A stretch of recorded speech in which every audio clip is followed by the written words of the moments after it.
Who knows what Christmas is all about? Sure, Charlie Brown. I can tell you what Christmas is all about. Lights, please. And there were in the same country shepherds, abiding in the field, keeping watch over their flock by night. And lo, the angel of the Lord came upon them. And the glory of the Lord shone round about them. And they were sore afraid. And the angel said unto them, Fear not. For behold, I bring you tidings of great joy, which shall be to all people. For unto you is born this day in the city of David a Savior, which is Christ the Lord. And this shall be a sign unto you. Ye shall find the babe wrapped in swaddling clothes, lying in a manger. And suddenly there was with the angel a multitude of the heavenly host praising God, and saying, Glory to God in the highest, and on earth peace, goodwill toward men. That's what Christmas is all about, Charlie Brown.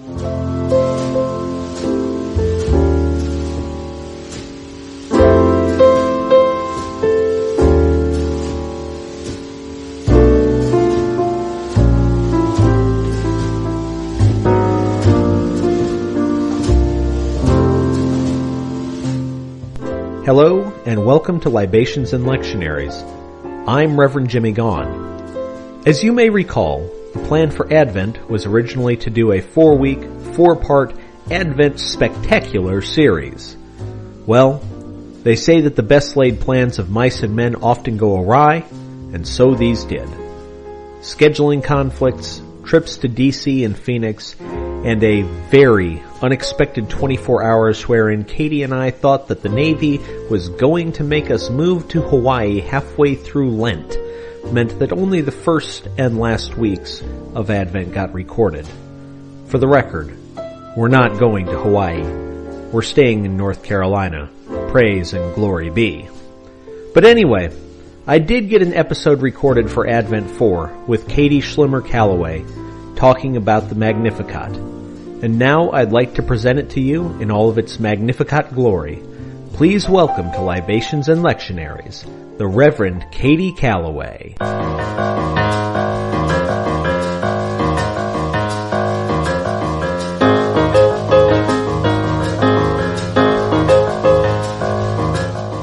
Hello and welcome to Libations and Lectionaries. I'm Reverend Jimmy Gaughan, and this is the 4th Sunday of Advent. I am joined for this episode by Reverend Katie Callaway. We're going to be talking about the visit of Mary, the mother of Jesus, to her cousin Elizabeth and her famous Damn the Man, Bring Down All the Powerful song that came afterwards, also known as the Magnificat. Katie, welcome back to the podcast. Thank you. It's so good to be here. I don't know if you happened to hear the week 1 episode, but Ted was gloating about how he had taken over sole possession of the most frequent guest spot, but this ties you both up again. Oh, bring it on, Ted. Bring it on. There you go, Ted. That's a challenge. What Ted doesn't realize is that, well, Ted probably does realize this, that I'm a very competitive person, and I will make it happen. You competitive? No. Not at all. So, let's see.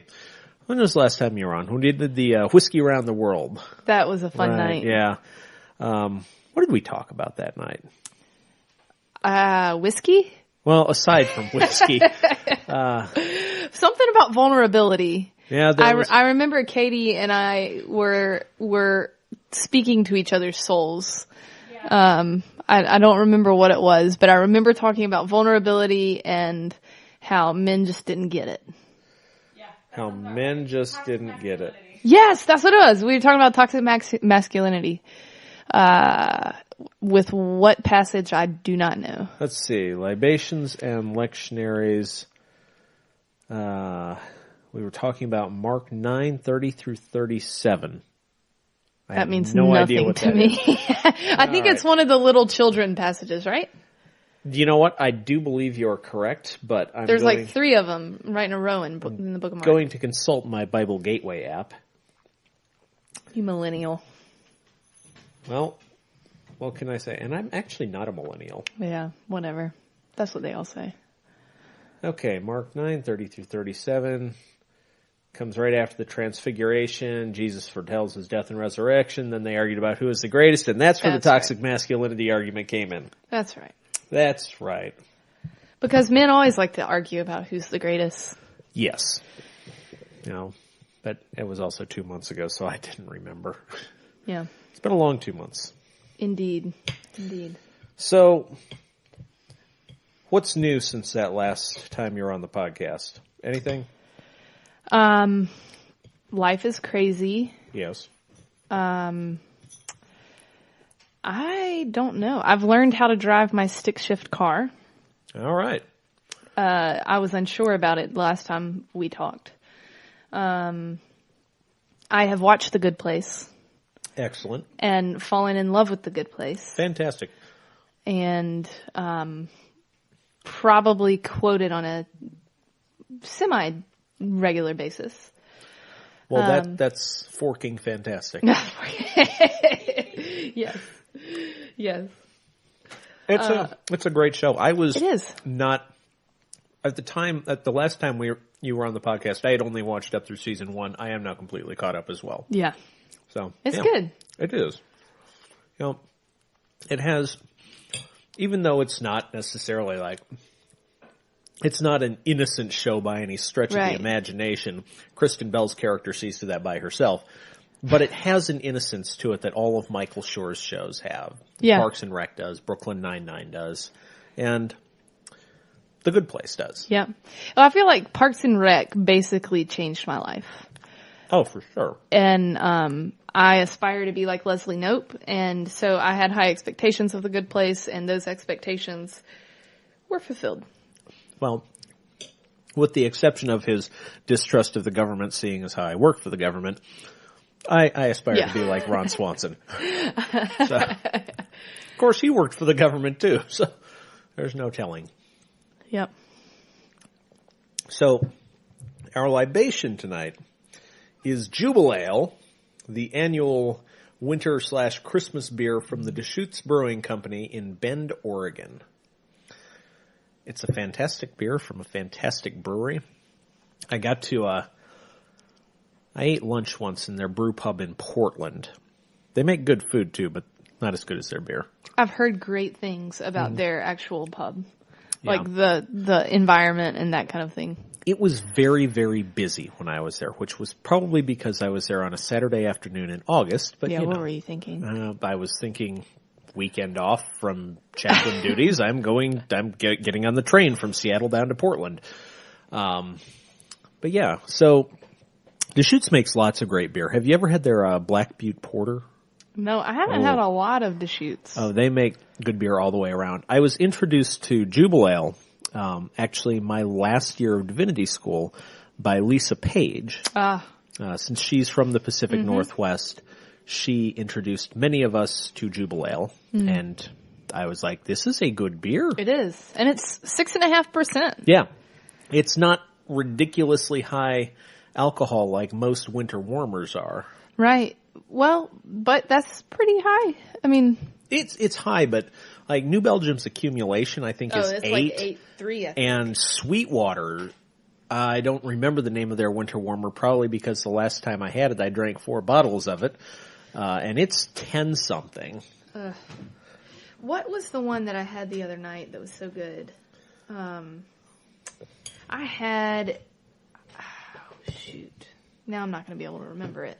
But I always get a 6-pack of the Highland oatmeal porter. Oh, yeah. In the winter. That's one of my favorite that's good stouts. stuff. My favorite Highland winter beer is Thunderstruck. I don't know if I've had that. It's their coffee porter. Okay.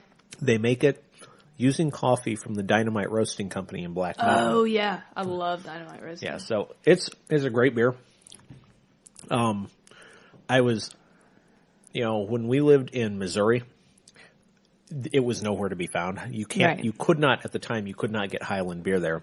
When we moved to Kentucky, I walked into Kroger one day in late November, the winter that we were there, and there it was on the shelf, shining like the star over the manger. Now, you say that. I came back to North Carolina, in August. Right.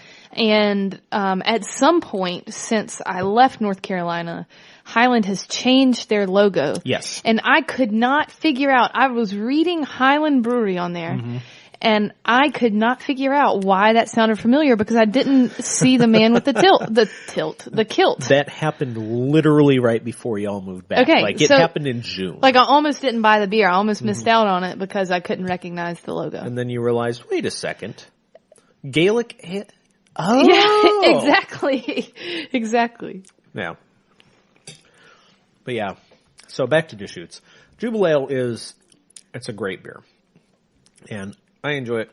And I was quite happy to find it in the Harris Teeter the other night. Because, Burlington's not the biggest town in North Carolina. Right. And so the grocery stores here don't necessarily stock a lot of West Coast beers. Like when I went in there a couple months ago and found that they had started stocking Firestone Walker beers, I was like, what is, Firestone Walker is a tiny brewery in Los Robles, California. But because they're owned by Duvel, they actually brew their beer as well at Boulevard in Kansas City and Omegang in New York because they own all three of those. So it's easier to get beers that I like here now. Yeah. You're probably close enough to Durham to get the good stuff. Well, sure. And if I really want the good stuff, there is a highly regarded bottle shop right down the street from my office. All right. So, which is where I got my bottle of Founder's Kentucky Breakfast Stout this year. Ooh, that's good stuff. Yeah, I drank that during an episode, as a matter of fact. I don't remember I think which it was one an episode where we were talking. It might I well have remember been. having the conversation that Perry Dixon introduced me to it. Yep, he introduced me to it as well. Good Kentuckian. Kentuckian or Kentuckian? Kentuckian. Nah, whatever. Yeah. And, yeah, I mean, there's some things to be said for Kentucky. There's some things to not be said for Kentucky, too. But said every other place in the United States. Well, you can say that. You can figure out a way to say that about literally every state in the United States. Right. I don't know if there's anything good to be said about Mississippi, but Courtney's there. Courtney's cool. Yeah, there you go. One good thing about Mississippi. Well, that and the whole civil rights movement thing. Okay, so this is not Mississippi, but this is Alabama. Okay. Also, another update with life. I've told you already that my child, her new favorite word is no. And so one of my favorite things is to ask her questions that I know the answer to is going to be no. So I'll say, Sophie, do you like Alabama? And she'll say no. In like the sassiest way possible. Anyway, so you said Mississippi, you said civil rights. I was thinking about Alabama. The last time I was in Alabama I was doing a bike ride from Montgomery, Alabama to Selma. Okay. It was a century ride, so it's 51 miles from Montgomery to Selma. We were going there and back on the civil rights, the March weekend. March, yeah. So it was incredibly dangerous. We rode along the highway, super scary. Never want to do that again. However, I did find it very interesting that in the Montgomery, I had to go use the restroom in the Montgomery town hall. Okay. And I go in there and I'm using soap like a normal person does, and notice on the soap dispenser there was the town seal, and on the top of it said Cradle of the Confederacy, and then on the bottom it said Birthplace of the Civil Rights. Now, something about that doesn't make sense. That's an interesting dichotomy. Certainly a cognitive dissonance right. in play. How can you claim both? How can you be proud of both? I don't know how you can be proud of the Confederacy in general, but... Right. Well, it's Alabama. Yeah, well... Yeah, they gave us fine folks like Jefferson Beauregard Sessions. No comment. Thank the Lord is no longer our Attorney General. Although I miss Kate McKinnon on Saturday Night Live doing Jeff Sessions. As an evil little elf. That was the highlight of my Saturday night. Okay, so... One of my gifts to Katie for her birthday was we went and saw the Well-Read Comedy Tour in Durham. That's have you seen anything from the liberal redneck Trey Crowder? Yeah. Okay, so that's him and two of his buddies. And one of them described Jeff Sessions as a deranged evil Keebler elf from Alabama. Fair. I don't think I would have thought of him that way until Kate McKinnon started playing him on SNL. And now, of course, it's like, yeah, that's exactly what he is. He lives in an oak tree and whips up racist cookies. Fair. So anyway. That's probably what he's doing now. Oh, well, at least somehow Alabama managed to elect a Democratic senator, so there's that. Yep. There's hope after all. Of course, Arizona managed to elect a Democratic senator too. Not just a Democratic senator, but a bisexual woman. So. I didn't keep up with the Arizona. Well, that's because they're on the other side of the country. I only care about Arizona because, I spent 2/3 of my life there. I didn't know that. Trying to figure, have I spent 2/3 of my life in Arizona?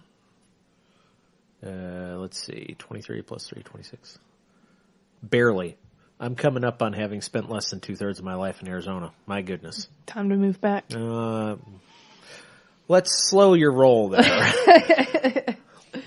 God, knowing my luck, the Navy will be like, it's time for you to go to Marine Corps Air Station Yuma. And I will cry because I hate Yuma. It is the armpit of Arizona.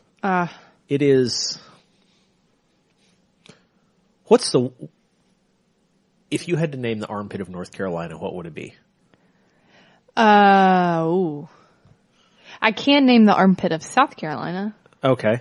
It's Columbia. Okay. Oh, that makes sense because Columbia is a big military town, just like Yuma. And it's like hot as hell. Yeah, just like Yuma. Okay, so Yuma is the Columbia, South Carolina of Arizona. Got it. All right. So, noted. Yeah. Never go to Yuma. Never go to Yuma. If you're for some reason driving from Tucson to San Diego, you don't really have a choice in the matter, but all right. If you can avoid it otherwise, don't go to Yuma, Arizona. Good to know. Yuma High School's mascot is the Criminals. I have no words for that. I don't pretend to understand. There's a good movie about Yuma, the 310 Yuma. I was wondering about that. Yeah. Of course, that was 19th century, but. Okay. So, that's enough about Yuma. How on earth did we even get on that? I don't really know. All right. Jeff Sessions in a tree and Deschutes Jubelale. And I'm eating Derby pie with bourbon whipped cream on it. I remember you made the bourbon whipped cream occasionally in divinity school. I don't think I ever made bourbon whipped cream. I did make whiskey frosting a couple of times. Oh, okay. For cupcakes. Well, there's a difference. Whipped cream will collapse and melt. Frosting tends to hold its shape for a while. All right. But yeah, there were definitely a couple times when there were cupcakes with live alcohol in them in the Divinity Lounge. Kept us honest. That's right. I mean, if alcohol was what was keeping us honest in Divinity School, then we were the most truth-telling group of people to ever grace that campus, I think.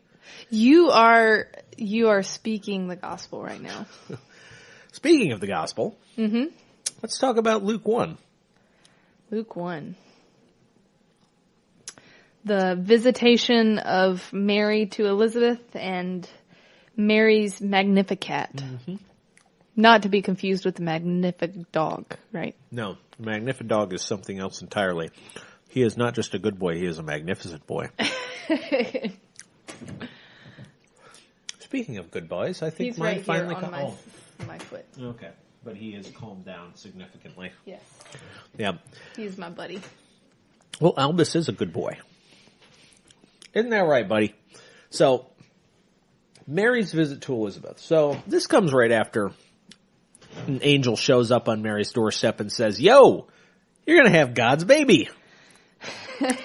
Not exactly like that, though.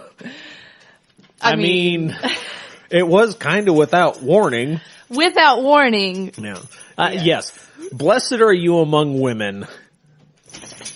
Yeah, I realize there's a difference between how the angel said it and how I said it, but... You're going to have God's baby sounds a little sketchy. Well, let's think about that for a second, though. She's a woman betrothed to somebody, and this angel shows up and says, "You will bear the Son of God." That is a little sketchy. Yeah, I know. So, I don't think, "Yo, you're going to have God's baby" is too far off the mark. It's close. Yeah. No, I hear you, Jimmy. It just sounds a little, it sounds a little disconcerting. When you put it into colloquial English? Yes. Yeah. No, that's fair. But in fairness, it also would have been a little disconcerting for Mary. Right. One of the things the angel also said was, do not fear. Right. Do not fear. Blessed are you among women. You have been chosen, blah, blah, blah. Right. Not to diminish the sacredness of that text, but in a way that strikes me as a little Handmaid's Tale-y. Yeah, it does. But, let's not go there. At least not right now.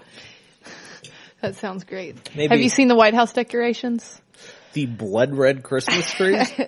Those are terrifying. Have you seen the meme with the Handmaid's Tale hats on them? I have not. Oh, you're not living yet. Well, I can find it. Google. Yep. So, Mary's been told she is going to bear the Son of God. Mm-hmm. She goes to visit her cousin Elizabeth, who has also had a fairly miraculous pregnancy visited upon her. Right. She and her husband Zechariah were both pretty old, and she had been barren. And, I'm sure that by pretty old we're talking like 40 here, right, given the context. But, 40 now, it's difficult for a woman to have a child. So 40 in the first century without modern medicine, and given the stigma of being a married childless woman in first century Palestine, this would have especially been miraculous for Elizabeth. Mm-hmm. Maybe even in her own consideration more so than Mary's pregnancy. Because while Mary's pregnancy was the result of the divine spark, if you will, I think Elizabeth's pregnancy you have to consider as being the result of divine intervention to a certain degree. Maybe not. Maybe somehow Zechariah, it finally all just worked right. I mean, if you're going to argue divine intervention for Elizabeth and Zechariah, then you're going to have some conversations with women and their significant others today as to why God isn't intervening. Sure. Well, we want to go down that rabbit hole. We can talk all about why we don't see miracles today. Right. Well, but yes. That's a whole different kettle of fish. So maybe it's not divine intervention. Maybe it's, like I said, maybe Zechariah's system just finally worked correctly. There you go. Because let's be real. There may not have been anything wrong with Elizabeth. Right. Zechariah might have just been firing blanks. Right. But it was always blamed on the woman. Yeah. Oh, yeah. Of course. Patriarchy. That's right. So she's pregnant. It was at best, it was unlikely. Right. And so she's pregnant, and Mary comes to see her. Mary greets her, and little fetus John the Baptist leaps in the womb. Mm-hmm. Coincidence? I don't know. So there's a part of me that knowing not fully what Elizabeth went through, however, knowing the feeling of a child within oneself, my child, and I think this might tell you something about her, was crazy, always moving, all the time. A super active child. Yeah, so there's a part of me, like the skeptical side of me is like, yeah, Elizabeth probably just had something sugary. Because that's what happened to me. She had some pomegranate juice and John got bouncy. Yeah. Or ate a little too much bread and he had a little sugar. Yeah, Sure. But then there's this other side also that I also recognize that children, and don't read into this too much, but children do recognize God in ways that I'm not able to. Sure. Whether or not, I think that you have to kind of use your imagination with that one, though, with him still being in the womb. Right. And, what'd you say about children being able to recognize God? That's That's that good old first naivete. Yeah. Yeah.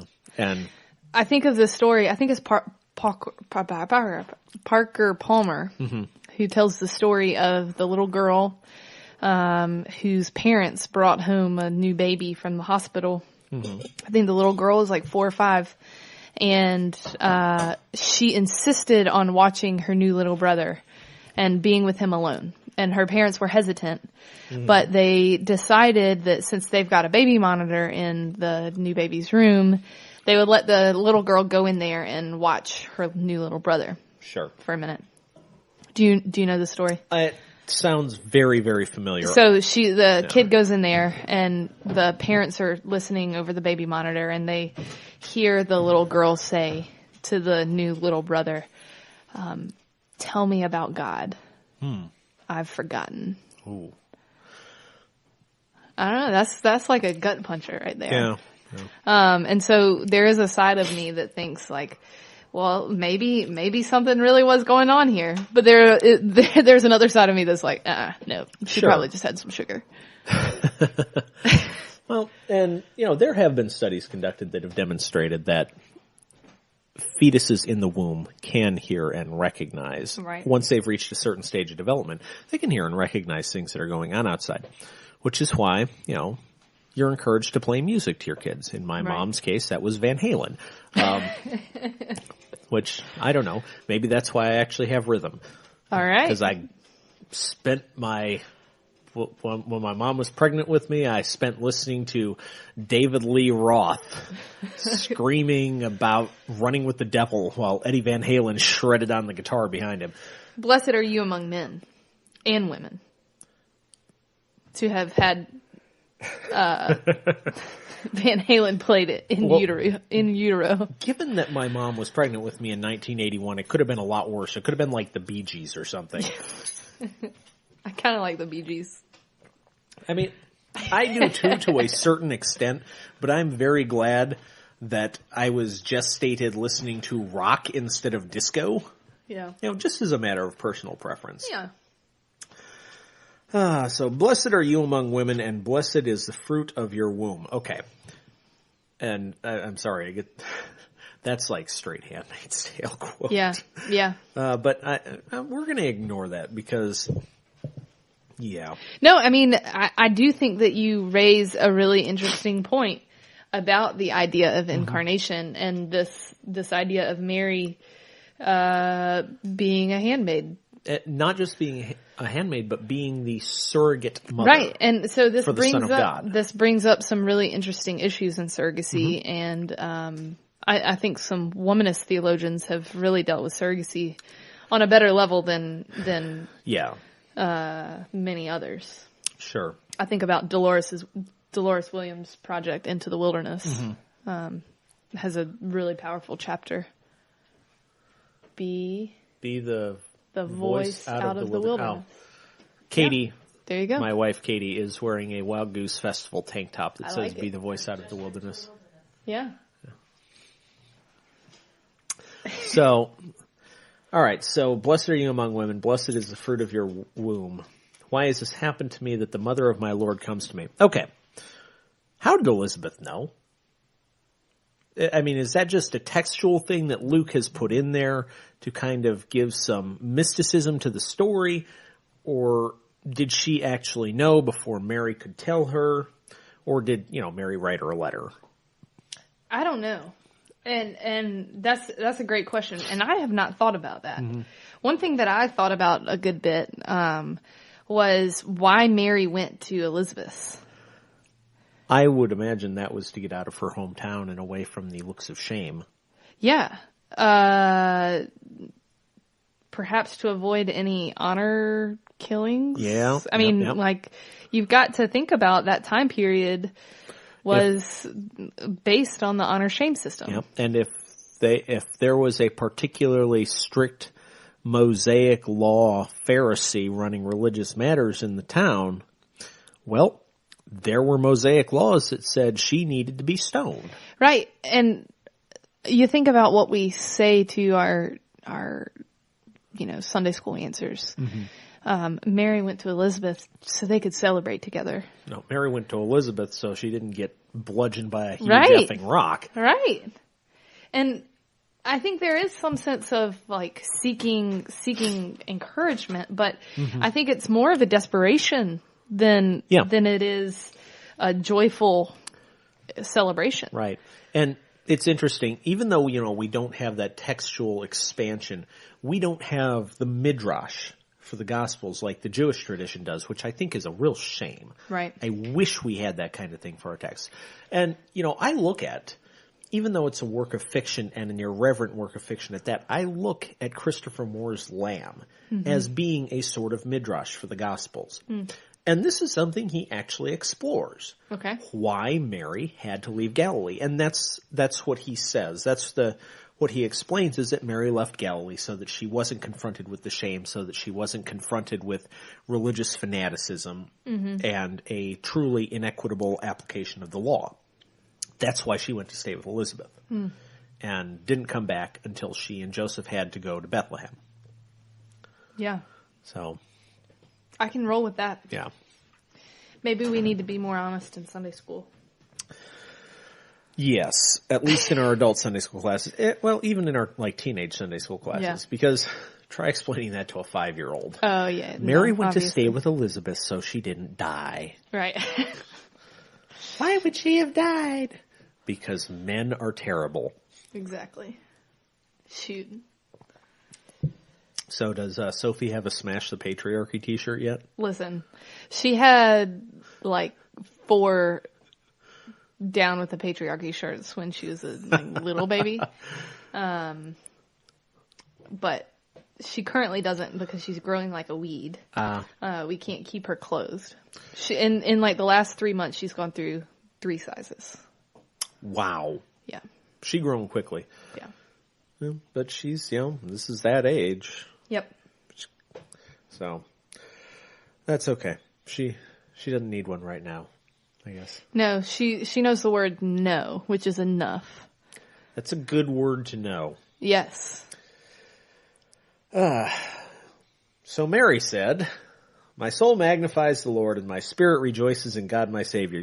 She feels a lot more charitable about all this than I think I would. Right. That's a good way to put it. Which maybe that's why she was chosen.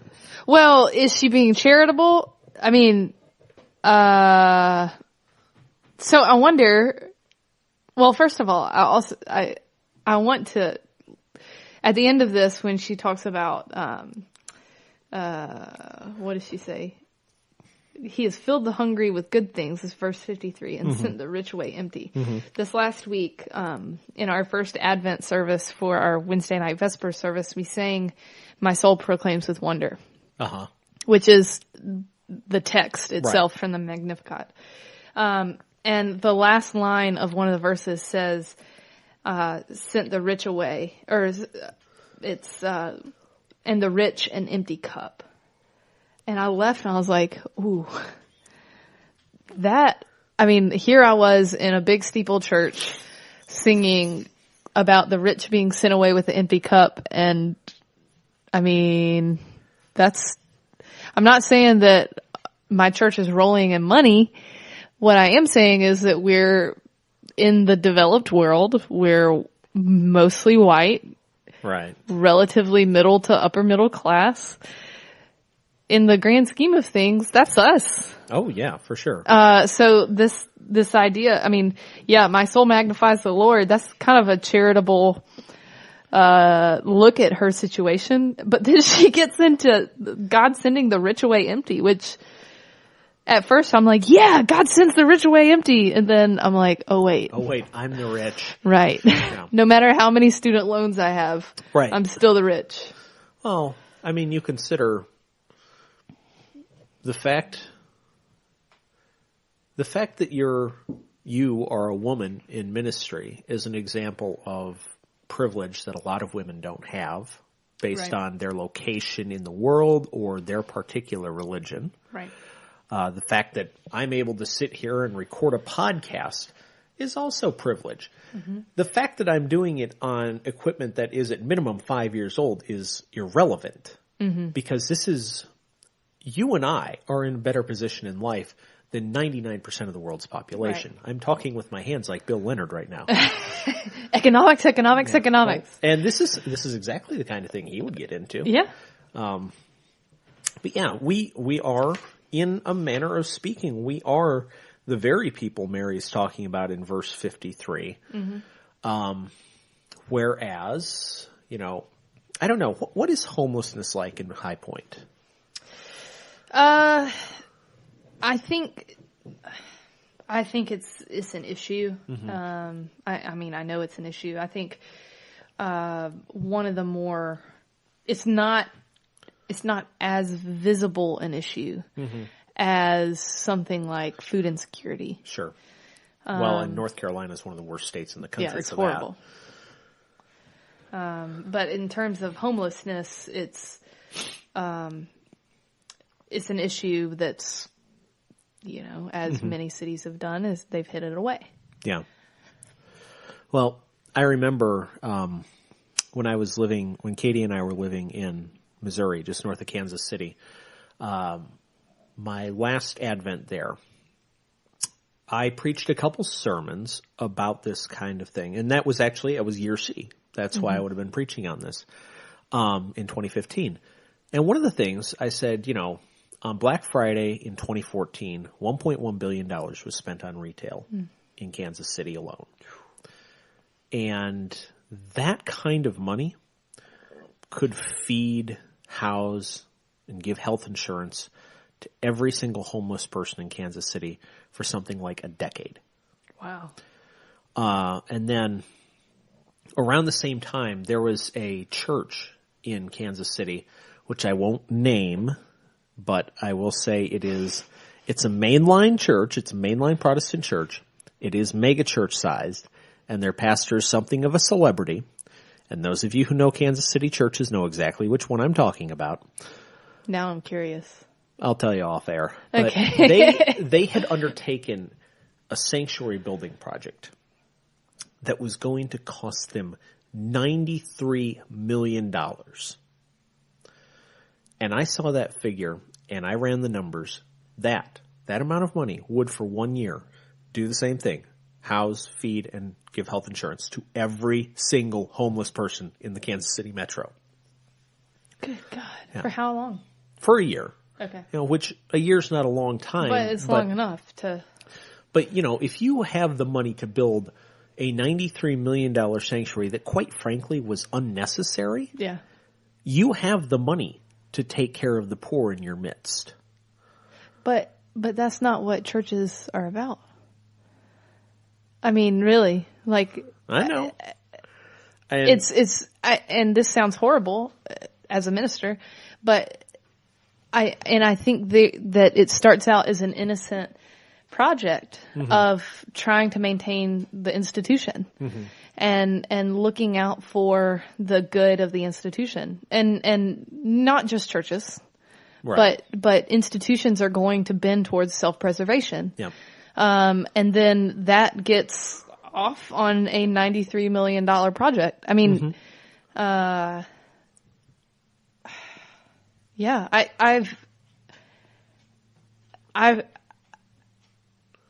I struggle to think of any church that has not sought institutional maintenance. Oh, for sure. Obviously not to that degree, but... Again, looking at my experience in Missouri, there's a lot of rural poor in Northwest Missouri. Because, farming is not what it used to be. And it's difficult for a lot of people out in the country to make ends meet. And there was a church, it was a Disciples of Christ church, about 15 miles away from where we were, that was declining rapidly, had less than 50 active members left, had $2 million in the bank. And it's like, do something with your money. And they're like, but how will we maintain the building? Literally. That was their justification for not using that money. Yeah. I've got another story for you, but it'll have to be off air. Okay. And so, you look at that, and then there's another church. I'm not even going to say the city it's in, because that will identify it. Because it's a church that has a certain place of, nostalgia and care in my heart that needs to get rid of their property. Mm-hmm. They've declined significantly in the last decade. They can only afford a bivocational pastor, but they have a huge, beautiful church property that another church could put to fantastic use. Well, you look at what First Baptist on Fifth did in Winston. Did you hear about that? No, I didn't. Did they sell theirs? They sold their preschool building. Oh, wow. Their educational space. Mm-hmm. They still have their sanctuary, but Wake Div grad, Emily Hole McGee, led them in that process. Okay. And they determined as a church that was going to, keeping that building was going to be more trouble than what it was worth in their long-term stability. Okay. Well, the church that Katie worked for in Kansas City, Community Christian Church, did the same exact thing right before her position there ended. They had a building that they used for Christian ed and youth that they really didn't need to use for Christian ed and youth. There was plenty of space in the main building. And it was across a street, so it was even detached from the property. So ideal to get rid of. And it was like fighting tooth and nail for the senior minister to make it happen. But she did, finally. And it got bought by the art museum down the street, and it all worked out great. And more churches, especially, again, I don't want to hammer the mainline Protestants, but they're the ones most guilty of this. Mm-hmm. The mainline Protestant congregations that are sitting there with these facilities that they really can't justify having any longer. If they sold part or even all of those facilities and figured out another way to do ministry, the work for Christ that they could do with their resources then, it's boundless. So here's my question. Yeah. Are the rich really sent away with an empty cup?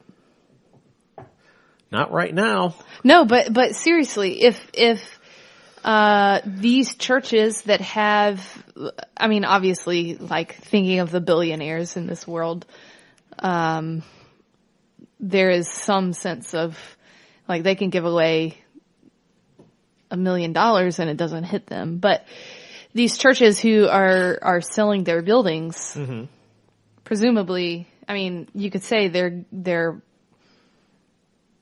giving away a good bit of their fortune in that. But it's producing for them the ability to be nimble, it's producing for them the ability to sustain themselves for the next several years. It's producing for them an ability to do ministry in ways that they've never been able to do. Yeah. So are they being sent away with an empty cup? I get your point. I get where you're coming from. But I do think I would rather see a church be healthy with these resources and be able to fill the hungry with good things. Oh, yeah, absolutely. That's not what I'm... Yeah. You know, and I don't think, as long as the institutional church exists, the rich will never be sent away empty. It would take literally another Reformation. And we're about a year overdue at this point, actually. Yeah. Because they've happened on average every 500 years. And the last one was in 1517. Yeah. So, you know. I'm just looking for a church to nail my theses on. Well, I know one in Leawood, Kansas. $93 million sanctuary. Yeah, that sounds like a good plan. Yeah.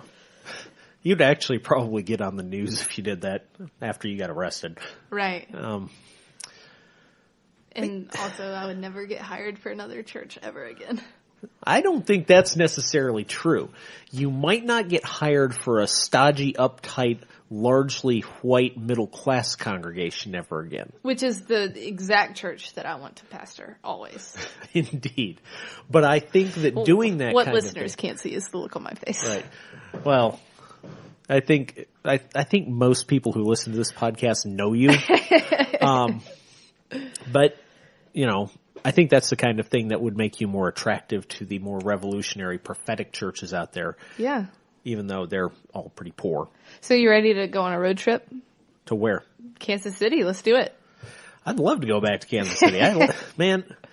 I have been having a craving for Joe's Kansas City barbecue for the last couple weeks. That is good stuff. Oh my gosh.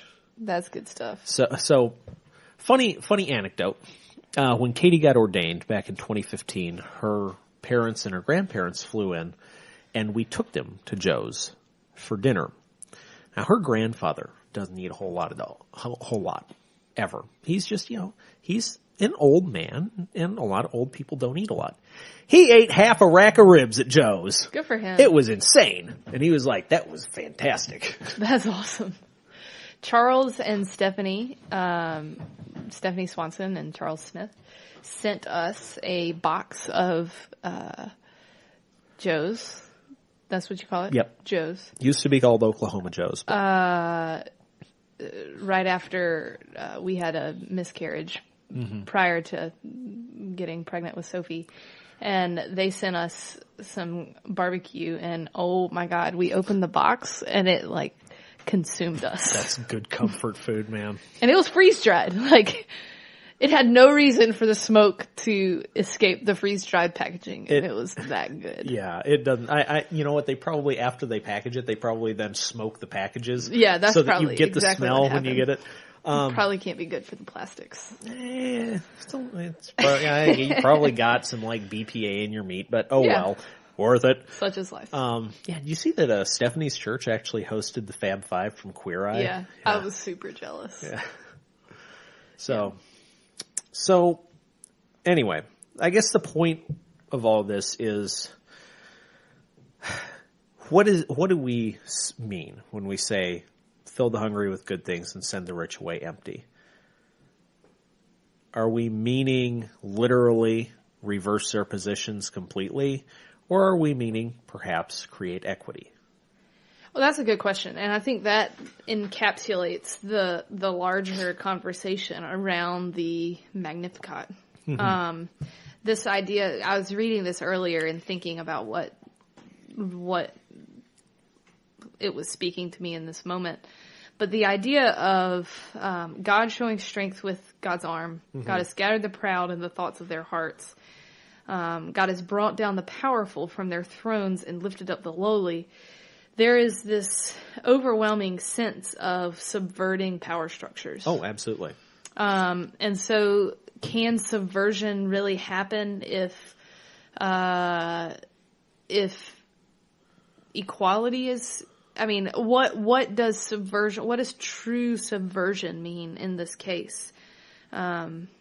And I don't know the answer to that, because there's a part of me that says, equality is probably going to be the most logical thing for God to establish on this earth.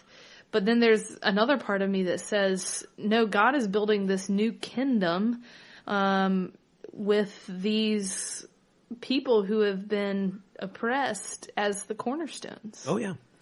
Well, and jumping ahead a few books, if you look at the end of Revelation, just a few books. Yeah. Of John's description of the New Jerusalem. He says there is no temple because God is in the city and God is accessible to all the people. There is no gatekeeper any longer. There is no high priest. There's nobody that stands between the person and God. And I think that is the, if you will, considering it's Revelation, it is the eschatological fulfillment of this, of the Magnificat. Yeah. The idea that, and it's an extraordinarily subversive idea, the idea that there is no power structure between God and God's people. That, there's nobody for us to have to answer to. And which, of course, as soon as Jesus was gone, the church was like, all right, plenary indulgences. Right. Let's put together a system of hierarchy. Exactly. Let's figure out how to create a power structure that separates the people from God. Bible only in Latin. Right. Right. Men. Mm-hmm. Women stay silent. Which, another point to that if you look at ancient Celtic Christianity, and I had the distinct privilege of taking a class on this my second semester at Wake with Dr. Linda McInnish Bridges, who has studied Celtic Christianity to an extreme degree. Mm-hmm. If you look at ancient Celtic Christianity, which got its, early Christian roots from the church at Galatia, which was a Celtic people who migrated through Europe and up into the British Isles, who then melded that with Celtic paganism from the natives of the British Isles and created this really, truly beautiful naturist, feminist form of Christianity that the Roman Empire then came in and shat all over. Yeah. And that was a really subversive form of Christianity because they were still worshiping God. They still regarded Jesus Christ to be the Son of God and the source of salvation. But they also worshiped God through feminist and naturist ritual. Right. Which, that was so terrifying to Rome because it would have upset the power structure of the patriarchal government and the patriarchal church that they, smashed it as much as they could. Right. And put the Catholic Church in. What were they afraid of, do you think? I think they were afraid of women. Quite honestly. Saint Bridget, to this day, is one of the most highly regarded saints in Ireland. Mm-hmm. And she predates Christianity. Right. So I think they were afraid that if that was allowed to get back to Rome, shit would go down. Mm-hmm. The proud would be scattered. Yes. The proud would very much be scattered and the powerful would be brought down from their thrones. Right. And so there is this, I think I love to kind of trace this line from Mary throughout Christian history of the woman standing up and saying, listen, boys, this is what God is doing. And God is going to continue to scatter the proud. God is going to continue to bring down the powerful from their thrones. And God is doing this through subversive ways, through the voices and actions of these, of women and children and people who are on the margins. Mm-hmm. I think about, Julian of Norwich. Yeah. And you mentioned Bridget. Mm-hmm. Trying to think of other women who would have been in Mary's. Joan of Arc. Yeah, Joan of Arc. Dorothy Day. Yep. Oh wow, we just did that. Yeah. Well, and you think about the Catholic Church now too. I appreciate what Pope Francis is doing within what he can, but if you look at the source of true social change coming out of the Catholic Church, it's Simone Campbell. Yeah. And the nuns on the bus. Yeah. It's the women. Yeah. Okay, have I told you about this? I learned when I was in Baltimore that there is a secret society of ordained women priests. What? In the Catholic Church, yes. And there's a big chapter of them in Maryland, right outside of Baltimore. That makes sense. Which makes sense. Maryland was the Catholic colony. But evidently there's this underground network. And so I was, That's crazy. Fascinating. Right? So I was in this clergy group, for clergy spirituality, with a couple of folks, one of whom was a spiritual director, and he knew of this underground network of clergy women in the Catholic Church. And now here you are putting it on a podcast. If Opus Dei raids them, it's all your fault. No, I think they're pretty. I think they're. You think they're pretty self-sufficient? I just realized maybe I shouldn't have said that. No, look, this 50 people listen to this podcast, and 45 of them went to Wake Div. I think you're safe. Okay. No, actually, it's probably less than that went to Wake Div. So, okay. But still safe. Everybody who listens to this podcast is moderately to super liberal. Okay, got it. I don't think anybody's going to be offended. So yeah, but women have definitely always been a subversive force in the church. Mm-hmm. You look at, I found out a very interesting thing a couple months ago. So I was at the former Wake Forest University, now the home of Southern Baptist Theological Seminary, in early September for a Navy recruiting event, because the deputy chief of chaplains for reserve affairs for the Navy went to Southwestern, but he sits on the North American Mission Board. So he's heavily involved with affairs at Southern. And he's a good guy. I like Admiral Lee a lot, but Southern Baptist preacher. So I was out there, and the president of the North American Mission Board, I was talking to him, and he said, we actually still have one endorsed female Southern Baptist chaplain in the military who was endorsed before all the shit went down 30 years ago. Interesting. And she's a very senior chaplain. She's a captain now, and will probably stay in that role for as long as she can, because it would be very difficult for her to leave the military and get hired by a church. Right. And what General Carver said was he wishes that the politics of the church were not the way they were, because the military needs more female chaplains. Mm-hmm. So, it is good when even people who represent the institution of the patriarchy look at that and say, we could use more women in leadership. Right. Yeah. Well, here's my question, though. If Mary showed up in a church and was hired by a church, say as an associate pastor or a pastor even, and preached this message, how long do you think she would stay employed? I guess it depends on which church she'd be going to. No, I mean, yeah, in all seriousness, though, even in I think even in the more progressive churches, I think this is going to be a message that either will be moralized, I guess, in the progressive churches, and would be definitely looked down upon in the more conservative churches. Well, I don't think that she would keep her job. And I get what you mean, because I think about the church that Katie goes to in Greensboro. Very insanely liberal church. A lot of academics go there. Mm-hmm. They have provided sanctuary for a number of undocumented immigrants over the last couple of years. But at the same time, this is very much a New England style congregational church with all the trappings thereof, the beautiful big white sanctuary. And I think somebody rolled up into their pulpit and said, we need to get rid of all this shit and go out in the streets. Right. It would not go well for her. Yeah. And I think especially for a woman, this is the cap of a baby food that I fed my child. And it was in your pocket. It was in my pocket. It just appeared. You filled the hungry with good things. Indeed. We had no groceries today, and we got to the grocery store, they're called buddy fruits.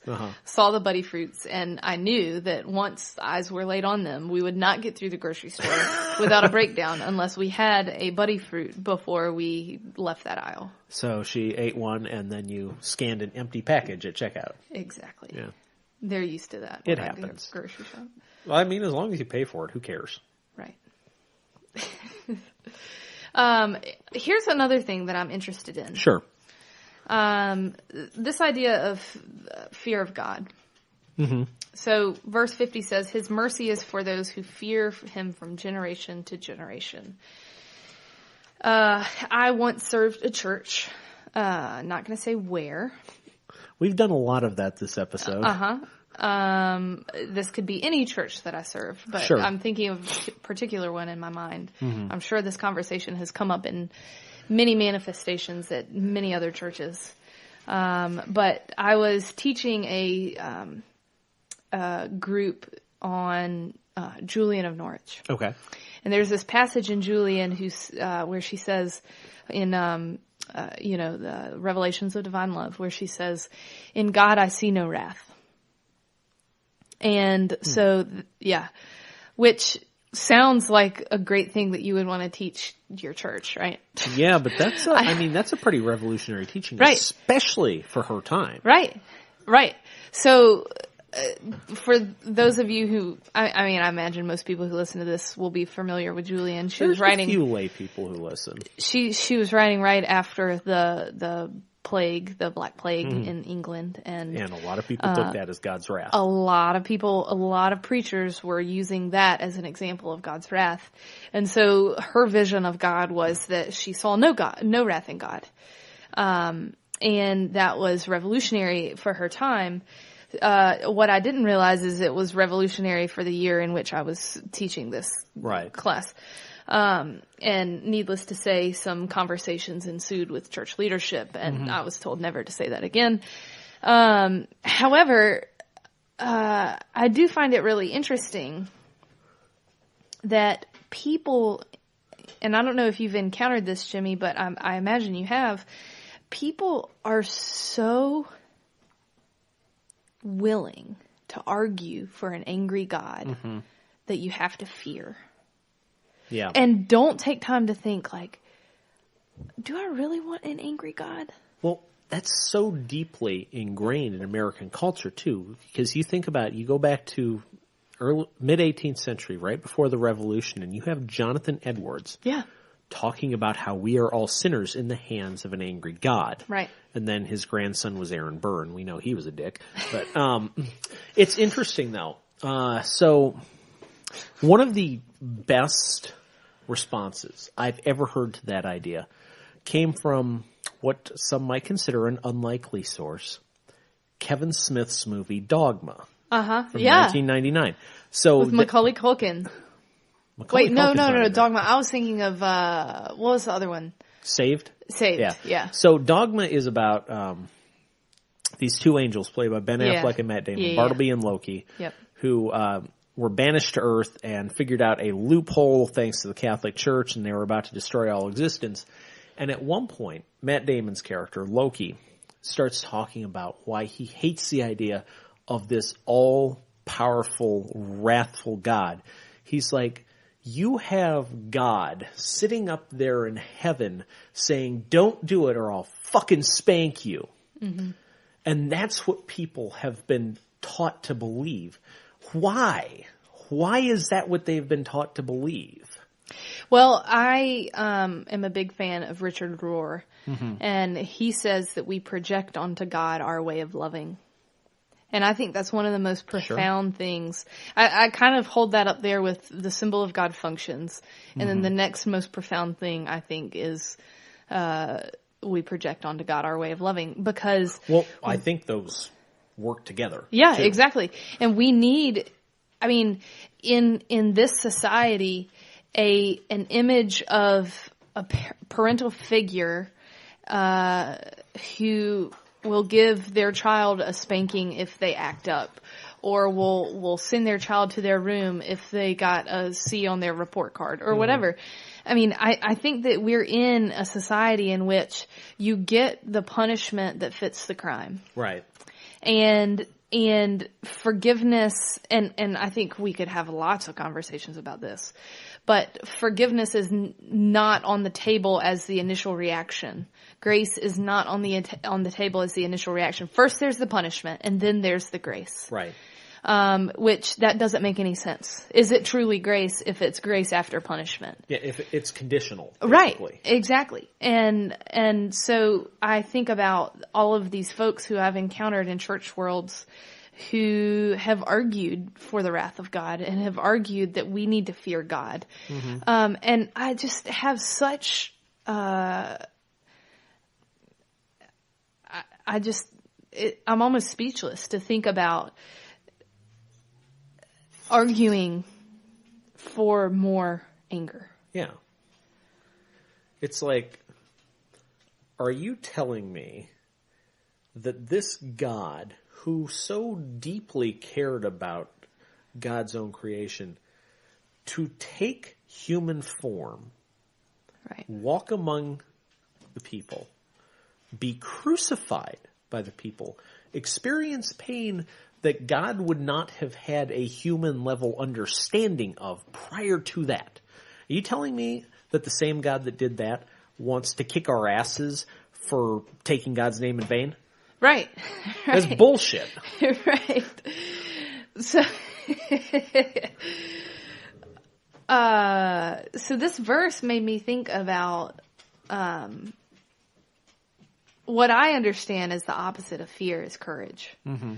And I think it's significant that the first words, and this kind of comes back to what we started with, the first words from the angel was, do not fear. Right. And I wonder, I mean, you know, the angels, when they show up, or divine messengers, whatever, however you want to express that, when the angels show up, they always say, do not fear. When Jesus shows up post-resurrection, he says, do not fear. And there's a reason for that, because people don't expect it and blah, blah, blah. Plenty of reasons to say do not fear. I wonder if one of the reasons, one of the layers in this is the idea that God is doing something new. Yeah. That the understanding of God in that time was a God that you were supposed to fear. And a God that was going to give you what you deserved. And a God that was going to spank you if you messed up. And so this idea of not fearing, this message that keeps getting repeated throughout the Gospels, is this continual reminder that God is doing something new. Right. So then, if that's the case, what the hell is going on in verse 50? His mercy is for those who fear him from generation to generation. I'm going to go out on a limb and guess that that's a translation issue. Yeah, that's what I was getting ready to say. Did you take Greek? And Hebrew, yeah. Oh, you took both. Yeah. Oh, that's right, because you did the extra degree. Well, yeah. But life. I took Hebrew. I did not take Greek. And as you know, in Hebrew, the word for fear that is often translated fear can also be translated reverence. Yes. And so I wonder if we're missing out on something, calling this fear and not reverence. That would be my guess. Because God's mercy is for those who revere God or respect God. Makes a lot more sense than for those who fear God. Right. But, you know, back to the point about the angel saying, do not fear. To kind of bring it with our discussion of the feminist subversion of the patriarchal structure. Look at how Zechariah responded when the angel showed up and said, do not fear. He said, I don't believe a word you're saying. And the angel said, okay, shut up. Right. Mary, on the other hand, said, here I am. Here I am. Send me. Right. So, of course, and, you know, Zechariah was a priest who had been part of that patriarchal structure for probably 20 years at that point. Mary was a girl. Girl, not a little girl, but like a young teenager. So here's my question. What was at stake? I mean, obviously, Zechariah had a lot more to lose by saying yes to God. But he also had a lot to gain in having a son. Right. Right. So, and yet he chose fear. Yeah. Whereas Mary, I think Mary had a lot more to lose than Zechariah did. Say more about that. Well, you look at Mosaic law, Mary could have lost her life. Right. Yeah. And yet she said, I live to do God's will. So, I feel like, well, that's going down a rabbit hole that we probably don't need to chase that rabbit. We can talk about that next Advent. Yeah, I was going to chase a rabbit on, in my circles, we've talked a good bit about the glass cliff, that women are finally, you're seeing an increase in women being called to pastorates and to challenging roles, but in many ways they're breaking the glass ceiling is yielding to encountering a glass cliff where the jobs are set up for failure. And the churches are often churches who have gone so far into failure that they're about to die. Yeah. Or the institutions are about to die. And so I wonder how much the glass cliff has to play into Mary's willingness to take this on, Sure. But that's another conversation for another day. Yeah. Tell you what, end of March, around Annunciation Sunday, we can talk about it then. All right, sounds good. Count me in, Ted. Because, we'll be back on the air during Lent. All right. That'd be an interesting topic to talk about right in the middle of Lent, too. Nothing like talking about a glass cliff during Lent. Nothing reminds me of my mortality more than thinking about the inevitable demise of whatever institution I am working with. And, you can look at that glass cliff in two different ways. You can look at it as, one, something we're all headed toward like lemmings doomed to fall off of, or two, something that stands in front of us that is impossible for us to scale. All right. So. Sounds like a good conversation. Indeed. To come. But that's a few months off. Yeah. So, have we beaten this quite to death yet? Yes, I feel good about having, I feel like we've addressed many of the high points. All right. I don't know. What do you think? I think we have. I definitely think we have. Do you have any final thoughts about this? My final thought that is continuing to stick with me is, what would happen if Mary, this Mary, not pacified Mary who, the Sunday school teachers teach us about. Not Saint Mary, but real teenage girl Mary. What if this Mary, raw feelings, my soul magnifies the Lord, scattering the proud and all of that. What if this Mary was the pastor of this, of a church? What would happen? I believe the phrase "shit happens" is what would happen. It could be amazing. It could be amazing. It could be bloody. Oh, it would be a disaster of sorts. It would be a disaster for the institution. Right. It would be fantastic for the church. Yeah. Ooh, that'll preach. Yeah. So, you're watching The Good Place. Yep. Watching The Good Place. The Good Place will preach quite a bit, too. It will. With the exception of all the poetry in Arizona libraries being Jeff Foxworthy, that's not true. Arizona has its own poet laureate. Anything else you want to promote while you're here? Bearing in mind that this podcast airs 2 days before Christmas. Well, obviously, the college football playoff will be coming up soon. That's true. And we all want the evil empire institution to die. And no, I'm just kidding. I'm just trying to make up a theological excuse as to why we should all cheer against the University of Alabama. I mean, I kind of want Oklahoma to beat them and just watch the college football playoff committee, all those middle-aged, mediocre white men just kind of collapse with a strange farting noise. The fact that 2 years in a row, University of Central Florida has gone unbeaten. Yeah, they've kind of got and they get no recognition. I don't know if you saw any of their game the other night against Memphis. Yeah. But they were down 38-21. And they beat Memphis 56-41.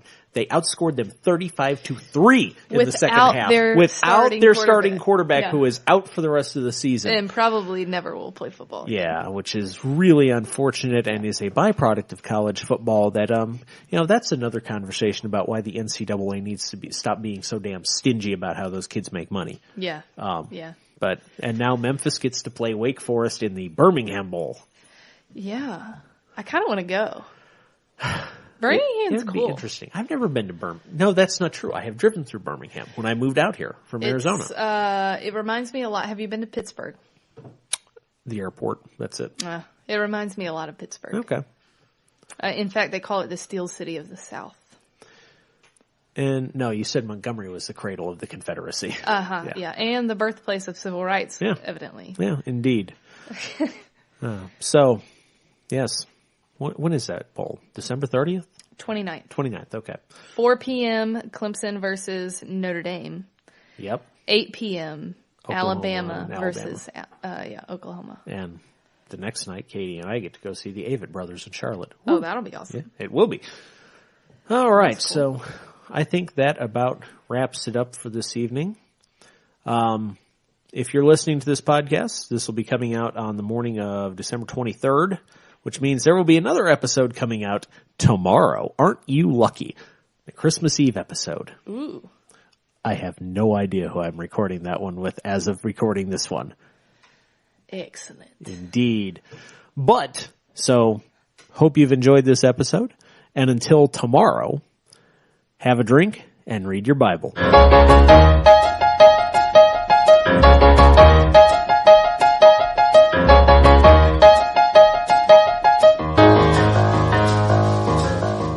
Libations and Lectionaries is recorded and edited using Audacity open source audio editing software.